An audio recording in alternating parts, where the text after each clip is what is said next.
Ela é mãe, uma grande amiga espiritual, confeiteira e eu tenho certeza que inspiradora também. Durvalina de Jesus é minha convidada de hoje do nosso Histórias de Vida. Seja bem-vinda. Obrigado, é um prazer estar aqui com você.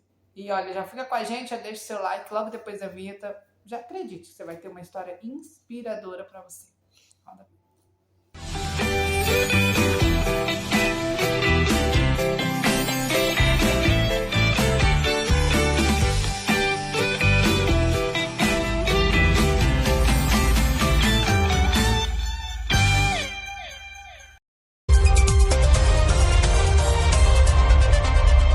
E depois da vinheta a gente segue daqui, começando nossa história de vida, recebendo hoje Durvalina de Jesus. Seja muito bem-vinda mais uma vez. Obrigado. E agora a gente vai direto, já vou pedir para você deixar o seu like, se inscrever. Nosso canal tá vindo aí com essa temporada de entrevistas e é mais uma entrevista inspiradora. Durvalina, que é uma grande amiga minha de tanto tempo e foi a primeira pessoa que eu pensei quando eu trouxe essa ideia para o programa, mas acabou demorando um pouquinho, mas chegou a hora certa. Verdade. E a gente está se acompanhando há tantos anos, né, Durvalina, de lives, de tantos projetos, mas aqui no YouTube, a primeira vez que ela está aqui, então seja bem-vinda ao YouTube, viu? Obrigado. E vamos falar algumas coisas da vida dela, inspiração para você, vamos ter aquela tag que sempre tem. Vou pedir para você já se inscrever aqui no nosso canal, se inscreva para ajudar o JJTação a crescer cada vez mais. Mas eu sempre começo perguntando, quem é você? Quem é Durvalina?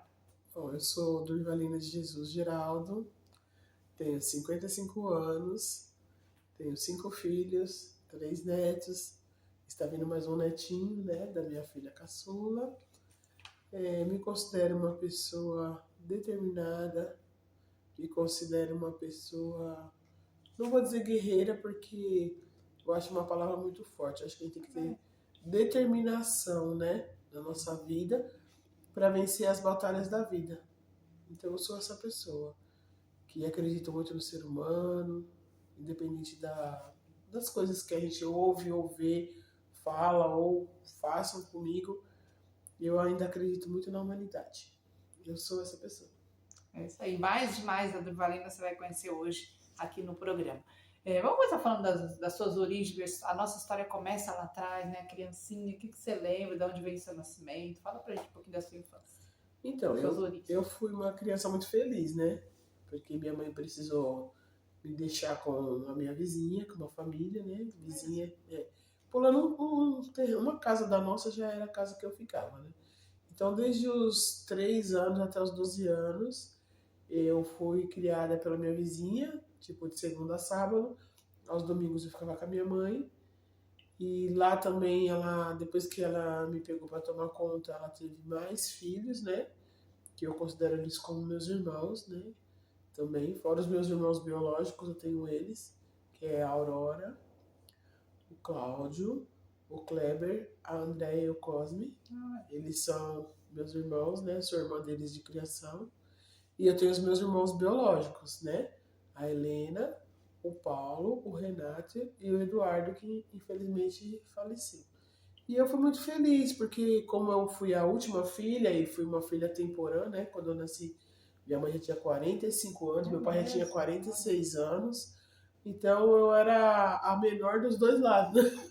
Eu era a menor dos dois lados. Então, eu fui bem cuidada, fui bem criada, fui amada, brinquei muito. Eu nasci numa época em que a gente podia brincar na rua, que não tinha asfalto na rua, que não tinha luz na rua e não tinha os perigos que tem hoje. Então, eu fui muito feliz na minha infância.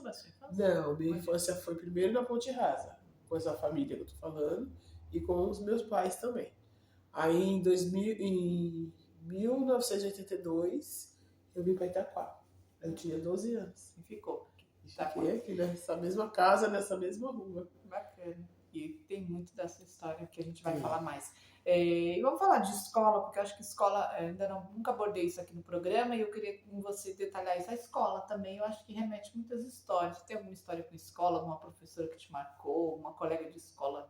Eu tenho muita história com a Escola Maria Eulália aqui na rua da minha casa, né? Eu também estudei lá. Se você também estudou no Maria Eulália, deixa o seu like. Eu estudei no Maria Eulália, as minhas sobrinhas estudaram no Maria Eulália, os filhos da minha sobrinha estudaram no Maria Eulália. Então nós estamos na nossa família na terceira geração que estuda no Maria Eulália. Então eu tenho muito amor, muito carinho por essa escola. E eu tenho mais ou menos umas 20 amigas da época que eu estudei aí, em 1982. Olha só. E nós temos amizade até hoje, nós temos um grupo no WhatsApp de amigas, nós saímos, nós conversamos, nós passeamos, a gente se fala todos os dias. Bacana. Então manteve essa amizade. A escola trouxe essas amizades. A escola me trouxe essas amizades. Bacana. E pegando outra fase da sua vida, emprego. Você trabalhou em alguns lugares, eu até perguntei ela aqui nos bastidores a ordem de alguns, mas qual emprego te marcou assim, no começo, assim, que começou a fase profissional, que você queira falar? Assim, o que me marcou mais foi o McDonald's, né? Que eu entrei com 18 anos e saí de lá com 27. Não, eu saí de lá com quase 29 anos. Eu fiquei 11, Bastante tempo, hein? fiquei 11 anos lá. Olha, 11 anos. aprendeu muito. Entrei lá em 1988 e também eu tenho amigos de lá até hoje. Nós também temos um grupo. O encontro do MEC. Eu É. adoro quando ela conta essa história. Nós temos um grupo e nós fazemos esses encontros e nós mantemos a nossa amizade. Claro que não todos, né? Porque 11 anos foram muitas pessoas que eu fiz amizade, trabalharam. Clientes também fez amizade? Ou mais Clientes era mais fechado, né? Era mais difícil. Só funcionários mesmo. E é um lugar que me marcou bastante, Você né? aprendeu muito ali? Que levou para sua vida? Ah, sim, muita coisa no meu restaurante que eu aplico hoje, eu aprendi lá, né? Bacana. Muita coisa de lá eu trouxe pro meu restaurante. Bacana. Legal. Vamos falar um pouquinho ainda, falando de profissão, falar da parte cuidadora de idosos, porque de idosos, né, que você teve essa parte profissional também. Fala um pouquinho. Sim, eu fiquei 21 anos, né, cuidando. O primeiro casal de idoso que eu cuidei morava ali perto da onde próximo da pista de skate. Era um casalzinho de idoso. Foi a minha primeira experiência. Eu não tinha curso, Como não tinha foi nada. para você começar assim? Você queria ser cuidadora? Foi algo que do nada aconteceu? Não, é que isso foi a necessidade mesmo, né? As crianças eram pequenas. O Elton tinha acho que 2 anos, 2 para 3 anos. A Ana tinha 3 para 4 anos. Então, e tinha a Ara, tinha o Christian, só não tinha a Sammy ainda. Então eu precisava muito trabalhar e quase ninguém aceitava que tinha muita criança, né? Então eu aproveitei a oportunidade e comecei a cuidar deles. Eu fiquei um bom tempo, acho que quase 2 anos cuidando deles. E eu tenho amizade com uma das filhas deles até hoje. Bacana. E foi seguindo nessa área por muitos anos. Aí eu segui muitos anos, fiquei 21 anos nessa área, fiz curso no Senac. Quando eu consegui em São Paulo, foi de folguista. Entrava na sexta, saía na segunda. Aí depois, quando passou um certo tempo, eu consegui um posto fixo, né? Através de uma agência, também cadastrei, eu consegui um posto fixo, que foi a última idosa que eu cuidei durante 5 anos, a Dona Ieda. Hoje foi um dia que eu senti muita saudade dela, fiquei vendo muitas fotos, muitas coisas dela. Hoje mandei para minha amiga cuidadora comigo lá também, a gente estava recordando bastante coisa dela. Foram 21 anos cuidando de vários idosos. Eu gosto muito da área da saúde, né? Gosto muito de cuidar, mas tudo tem um ciclo, né? E os ciclos se encerram. Então, quando ela morreu, eu encerrei esse ciclo. E aí partiu para nova, vou estar agora, que eu queria falar muito desse momento atual, que não é tão atual, que já tem tempinho, que é a confeitaria, né? Sim. Foi, como que ela virou assim? Vou para a confeitaria. Como que foi essa rota virar assim? Porque são áreas bem diferentes. Então, eu até já falei sobre isso nas minhas lives e eu vou falar aqui no canal. Eu tive um problema de saúde. E esse problema de saúde estava afetando um pouco a minha memória. Eu percebi que eu estava esquecendo muitas coisas, estava me confundindo um pouco com as coisas. Até para ir trabalhar, teve um dia que eu desci na estação, lá na Praça da Árvore, e eu não sabia para onde que eu ia. Fiquei um tempão sentada tentando me concentrar para minha memória voltar, para eu saber para onde ir. Aí eu me concentrei, me acalmei e consegui chegar no trabalho. Aí lá na Dona Ieda, ela tinha um quadro de Alzheimer, né? Quando eu comecei a cuidar dela, não era tão avançada, né? Eu tava num quadro no princípio do Alzheimer. Só que na época que eu entrei na confeitaria, ela já estava avançando. Estava avançando o quadro dela. E aí eu pensava assim, poxa, eu vou ficar aqui, vou dormir aqui, eu preciso ocupar minha mente. Não posso só ficar ali focado em cuidados dela, não que eu deixasse de cuidar dela. Eu cuidava dela, mas chegava um certo horário que ela não conversava mais, ela não falava mais. E então eu quis. Aí eu comecei a pegar cursinho de brigadeiro, de palha italiana, de cone no Instagram. Aquelas aulinhas, 3 aulinhas, aí depois a pessoa quer vender o curso. Eu comecei a fazer aquilo, aí depois eu comecei a entrar no YouTube também, para poder estar pesquisando as coisas. Dá uma pausa pra mim. E aí, eu peguei. Aí eu comecei a fazer os cursinhos, aí eu fiz brigadeiro, fiz cone, fiz palha italiana, aí eu fazia, dava para meus filhos experimentar. Aí as minhas sobrinhas moravam tudo aqui em volta de mim, eu dava também, chamava elas para elas fazerem degustação, né? Principalmente dia de domingo. Eu fazia, todas as receitinhas que eu fazia os cursinhos durante a semana, eu vinha aqui fazer. Aí provando. Aí comecei a vender, né? Lembra? Sim. Eu fui aí pioneiro no começo. Você também foi cobaia. Aí em 2020, criei a Paulina Brigadeiria, minha lojinha online, né? Que é uma homenagem à sua mãe. Que é a homenagem à minha mãe, Dona Paulina, a irmã Paulina da Congregação Cristã do Brasil. Aí eu comecei a vender na rua, nas minhas folgas. Eu dava plantão de segunda a quarta. Aí na quarta eu chegava, produzia. Aí na parte da tarde eu ia lá pro centro de Itaquá vender meus docinhos nas lojas. Era uma terapia. Eu ia pras lojas vender.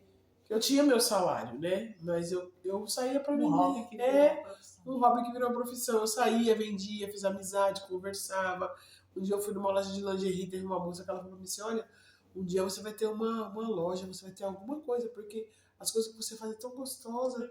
Mas eu não imaginava que a vida ia dar essa virada, né? Aí, com o passar do tempo, eu fui me aperfeiçoando mais, né? Aí fiz a minha primeira Páscoa, você foi meu primeiro cliente, você, a Rafaela, meu primeiro cliente na primeira Páscoa. Aí eu fui fazendo cursos online. Aí já não era mais aqueles cursinhos de 3 aulas, eram os cursos melhores, né? Eu fui fazendo, fui me aperfeiçoando, aí já tá com... A hora que vem completa 6 anos, né? De Páscoa, 6 anos de Paulina Brigadeiria.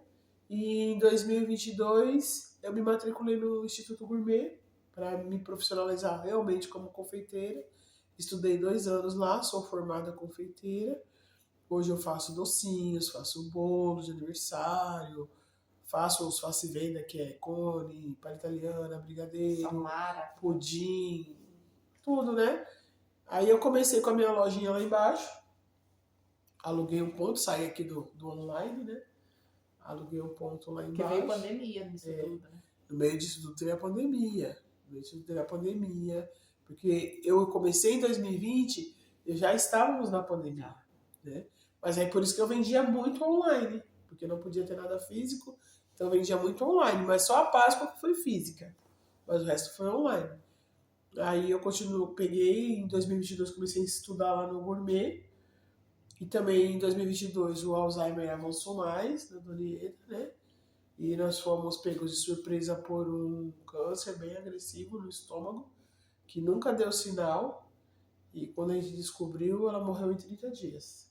Por isso que eu encerrei o meu ciclo nos cuidados com idosos, né? Porque foi uma coisa que me marcou muito, né? Fiquei 5 anos cuidando delas, graças a Deus cuidei muito bem dela, só que foi uma coisa que me marcou e eu não consegui superar e voltar a cuidar. Essa semana mesmo eu recebi 2 propostas de emprego, mas eu recusei. Novo momento, né? O ciclo ele se encerra. A gente tem que aprender que os ciclos eles se encerram. Pode ser relacionamento, pode ser uma coisa profissional, que foi o meu caso, e pode ser até em amizades, né? Tem que deixar não vem, né? Não veio novo.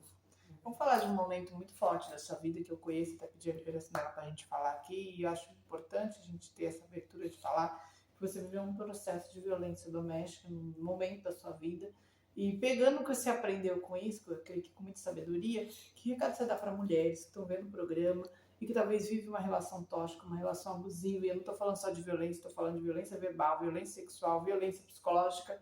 Que recado você dá para essas mulheres que estão vendo? É que às vezes as pessoas pensam que violência doméstica é só um tapa. com um soco ou um pontapé. Violência doméstica é tudo que tira a sua liberdade, né? Se você não pode estar com seus amigos, se você não pode estar com a sua família, comece a observar. Se você não tem acesso mais aos seus cartões de banco, aos seus documentos, isso é uma violência. Se muitas mulheres também não sabem que elas não são obrigadas a manter relação sexual com o marido obrigado, na força, isso também é uma violência, né? E a pior de todas, que eu acho, é a psicológica. Porque essa deixa uma cicatriz interna. Ela deixa uma cicatriz que ninguém vê. Essa cicatriz você se fecha para novos relacionamentos, você se fecha até para amizade. Você fica com uma desconfiança tão grande dentro de você que você não se abre para mais nada. Então, eu acho que tudo a gente tem que observar. Às vezes as pessoas pensam assim, não, foi só hoje. Não, mas aí fica aquele ciclo repetitivo de anos e anos achando só não prestou atenção, acha que vai melhorar, todo ano acha que vai melhorar e não melhora. Aí você já não pode mais ir na casa da sua mãe, aí sua mãe já não pode mais ir na sua casa. Aí que nem eu que tenho uma família gigante, né? Não pode ir ninguém na sua casa, você não pode ir na casa de ninguém tem notícias suas, você também não tem uma notícia de ninguém, e nisso a sua família acha que tá tudo bem e não está, né? Ali você está sofrendo que você não tem mais acesso ao seu dinheiro, não tem acesso ao seu cartão, não tem acesso à comunicação com os seus amigos. Se você entra num emprego novo, você não pode fazer amizades novas. Tudo isso são sinais. São sinais. Isso também é violência, né? Porque às vezes a pessoa pensa em violência só quando chega com o olho roxo lá na delegacia. Não. A partir do momento que você não pode mais ter contato com sua família, não pode mais ter contato com seus amigos de infância, amigos de uma vida toda, não pode ter muito contato com o vizinho, aí seu dinheiro some, seu cartão some. Cuidado. Eu falo, cuidado, experiência própria, tenham cuidado, não tenham medo de ver alguém da família que você confia mesmo, chega e combina um sinal. Combina um sinal, fala, fulano, quando você me vê que eu tô assim, tá acontecendo X coisa. Ou uma vizinha. E a gente pode salvar mulheres, né? Se você tem uma vizinha, uma amiga sua que você confia, você já dá um sinal para ela, fala, ó, quando você me vê de tal forma, você já fica esperto que tá acontecendo tal coisa. Não se calem, não omitam fatos, não esconda, porque como que a família vai descobrir que tá acontecendo as coisas se ninguém fala? Eu sei que é difícil falar, né? Eu sei que é difícil porque tem a questão da vergonha, a questão do julgamento, né? Porque a gente, além de estar sendo violentada, a gente passa pelo julgamento, a gente passa pela vergonha. Muitas vezes você tem um monte de filho, as pessoas não têm como te ajudar porque você tem um monte de filho, aí você não pode trabalhar porque você tem um monte de filho. Enfim, são N questões que tem que ser observadas. E as famílias também, né? As famílias, elas têm que aprender a observar os sinais. Não é se meter na vida do outro. Isso não é se meter na vida do outro. Isso é você salvar vidas. Salvar vidas e salvar até o psicológico. Porque às vezes o psicológico é tão abalado que a pessoa não consegue reagir. Porque o medo nos paralisa, né? Então esse é o recado que eu dou. Fique atento aos sinais. Tá vendo algumas coisas que tá achando muito estranho? Tenta conversar, né? Chegar num acordo. Mas se não tá dando esse acordo, é melhor parar. Tá dado o recado. Tem um 180, diz que 180 salve uma mulher se salve. Vamos falar sobre fé, né? Vamos falar sobre fé aqui no programa. E a fé, tenho certeza que você é uma mulher de muita fé. Eu abri falando, nós temos uma amizade espiritual muito grande que nos une, inclusive. Mas teve algum momento na sua vida que a fé foi fundamental, mudou tudo, ou te transformou, e que você contaria pra gente? Sim, quando eu adoeci, né? Quando eu adoeci, a fé foi fundamental para mim. Porque eu tive um infarto aqui em casa, né? Aí meu irmão e a minha sobrinha me socorreram. E eu estava sendo atendida lá no hospital. Tive um pico de pressão junto com esse infarto. E eu estava sendo atendida lá no hospital. E eu caí no chão do hospital. E daí eu só falo o que me falaram, né? Que eu fiquei desacordada 2 dias lá. Tal, fui para aquela parte... tem um setor de emergência ali dentro do Santa Marcelina antes de você ir para UTI, né? E eu fiquei naquele setor ali. E no segundo dia que eu despertei, tinha eu e mais 4 pessoas. Não sei se era do sexo feminino, se era do sexo masculino. mas eles também estavam tão ruins quanto eu, né? E eu chamei a enfermeira e falei para ela que eu queria ir ao banheiro. Aí ela falou para mim assim que eu não poderia sair da cama, que eu não poderia sair, que ou eu colocava fralda ou uma comadre, mas eu não poderia sair da cama. E eu não tinha o entendimento do que é que estava acontecendo comigo. Mas nesse pequeno momento de lucidez, eu levei meu pensamento a Deus e eu falei assim, Senhor, eu não sei qual é a chance que o Senhor vai me dar, mas eu gostaria muito de ver os meus 2 netinhos, porque a minha filha Ana Paula estava grávida e a Dani também estava grávida, né, que é a mãe da Helena, e ia chegar dia 9 de dezembro, que é meu aniversário, e era Santa Ceia, eu queria participar. Eu falei para Deus, Deus, nem que seja para só eu participar da ceia, ver eles nascer e o Senhor poder me levar. Mas qual que é a importância da gente servir a Deus? Eu estava lá, mas tinha muitas igrejas orando por mim. Muitas igrejas, né? Que a gente tem uma... Já nascemos nesse caminho, né? Fomos criados nesse caminho, nascemos nesse caminho. Então tinha muita gente orando por mim. E aí eu apaguei de novo. Fez a oração? Apaguei de novo, fiquei lá naquele mesmo local, tudo. E no outro dia, quando eu despertei, a enfermeira falou que eu já poderia passar para um outro setor, que era um outro quarto. Já não estava mais naquele setor de emergência. E passei para um outro quarto. E dali, graças a Deus, eu vim para casa, né? Fiz um tratamento longo de 5 anos. E hoje, para a glória de Deus, estou aqui, né? Dando uma entrevista para você, conversando com você. Obrigada. E foi uma experiência muito forte que eu tive com Deus e uma experiência muito forte que eu tive com as igrejas, as quais eu tenho muita amizade, né? Hoje eu congrego na Presbiteriana Renovada, mas eu fui criada na Congregação Cristã do Brasil, passei um tempo na Deus e Amor também, né? E graças a Deus, todo lugar que eu passei, fiz bons amigos, tenho amigos em vários ministérios, e naquela época um foi falando pro outro, e eles fizeram uma grande corrente de oração, e pela misericórdia de Deus hoje eu tô aqui. E o poder da oração, né? Sempre todas as histórias que eu mostro aqui vão incluir isso, que a oração tem um poder ela tem muito Então poder. não deixe nunca de orar por alguém. Vamos fazer um ping-pong, aquele jogo rápido, e saber mais sobre você. O ping-pong também fala muito. E você responde aquilo que você pensar. Bom? Uma mulher que te inspirou na sua vida, o que te inspira? Uma mulher que me inspirou na minha vida foi minha mãe, né? Paulina, dona Paulina. Como serva de Deus, como uma mulher valente, como uma mulher trabalhadora. Minha mãe trabalhou até os 65 anos de idade, né? Trabalhou muito para criar a gente, né? Porque meu pai tinha um problema de alcoolismo. Quando ele resolveu se tratar e parar com tudo, a gente já estava morando aqui, né? Então minha mãe foi um exemplo de fé e de força para mim. E qual é o melhor de ser mãe? Que talvez você aprendeu com ela e hoje você leva como mãe. Melhor de ser mãe é você amar sem esperar nada em troca. Acho que é o melhor de ser mãe. É você amar uma pessoa, é você se dedicar para uma pessoa, vida, né? dar a vida pela pessoa e sem esperar nada em troca. No meu caso, 5 pessoas, né? E aí veio os netos, a gente falou no começo, e qual é o melhor de ser avó? Eu gosto de perguntar um amor que não tem explicação, amor de vó. Uns falam que vó é mãe 2 vezes, outros falam que vó é mãe com açúcar, mas para mim não tem explicação. Se eu pudesse hoje, eu fechava meu restaurante, eu fechava a brigadeiria, fechava tudo só para cuidar dos meus netos.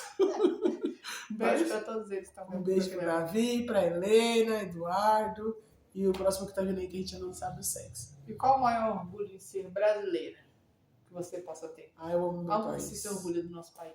Eu amo meu país. As pessoas têm esse sonho, né? Eu acho bonito quem tem o sonho de tentar a vida lá fora, mas eu amo meu país, nós temos um bom país, é que infelizmente o nosso país, desde o descobrimento, né, vem sendo saqueado, né? Não vou entrar em detalhes, senão vai virar uma militância aqui, hoje eu não estou para militar politicamente, mas eu amo meu país, é o que eu tenho para dizer, nosso povo é um povo alegre, um povo trabalhador, um povo hospitaleiro. Eu amo meu país. Um sonho que você já realizou na sua vida.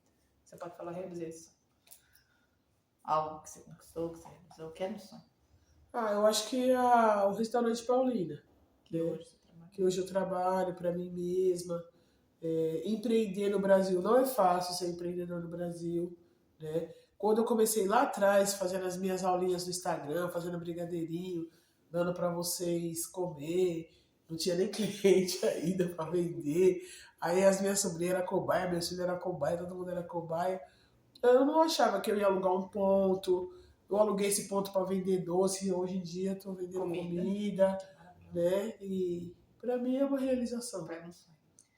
Algo que você tinha muito medo, mas fez, com medo mesmo. Tem alguma coisa que você fala, tinha medo, mas eu fiz. Fui dar aula na feira de confeitaria lá em Mauá. Porque assim, eu senti uma insegurança, né? Por mais que os meus brigadeiros são bons, tá? Mas aqui é a minha cidade, estou em Itaquá. Então, para mim, Itaquá é o quintal da minha casa, né? Aí eu saí daqui com brigadeiro, com um monte de coisa, para ir dar aula lá em Mauá.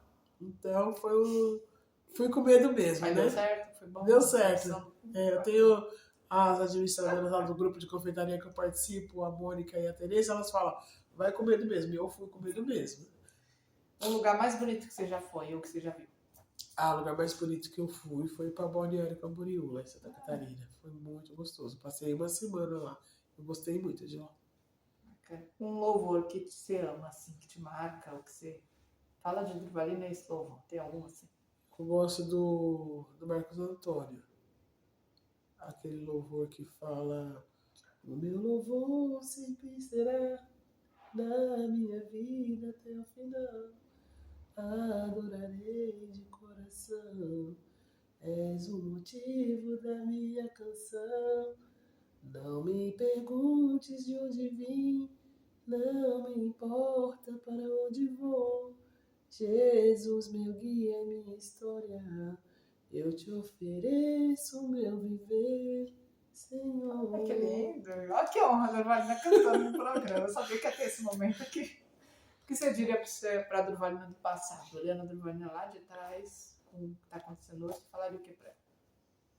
Que eu tenho muito orgulho da Durvalina do passado. Tenho muito orgulho, porque se ela tivesse desistido lá atrás, eu não estaria aqui, né? De pé. Por tudo que aconteceu. Se ela tivesse desistido, eu tenho muito orgulho dela. Valeu a pena. Valeu a pena. Então não tem nenhum arrependimento, senhor? Não tem.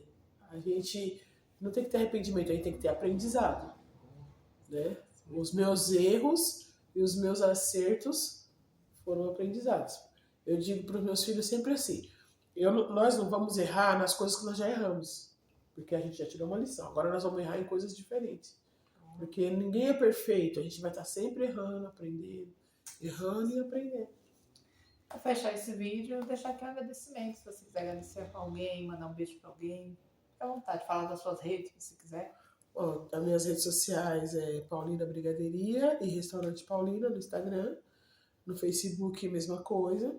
Quero agradecer ao Juninho, que é meu amigo, que me impulsiona, né? Que estamos sempre juntos. Está sempre segurando a minha mão, não deixa eu desistir. Produção, agradecer aos meus filhos, que eles também é o motivo da Durvalina lá atrás, não ter desistido, né? Muitas pessoas, na época que eu tive 5 filhos, ainda mais que eu tenho um casal de filhos que a diferença é 1 ano e pouquinho, as pessoas me criticaram muito. Mas hoje em dia, quem que eu tenho? São eles, não é verdade? Os meus pais faleceram, meu irmão faleceu, os meus outros irmãos, cada um tem sua vida. E a minha vida, não vou dizer que a minha vida são eles, porque os meus filhos também estão se casando e fazendo a vida deles. Mas a minha vida é sempre em torno deles. Então eu sou agradecida aos meus filhos pelo carinho, pelo amor que eles cuidam de mim. Muito obrigada por ter vindo aqui. Obrigada a você. Espero que você tenha gostado dessa entrevista. Siga o Durvalina nas redes sociais. E vem muito mais histórias de vida, inspiração. De alguma forma, alguma coisa aqui tenha inspirado você. Deixe seu like, se inscreva. Mande esse vídeo para quem você acha que também merece conhecer a Durvalina. Muito mais. Obrigada pela sua companhia. Até o próximo vídeo. Obrigado.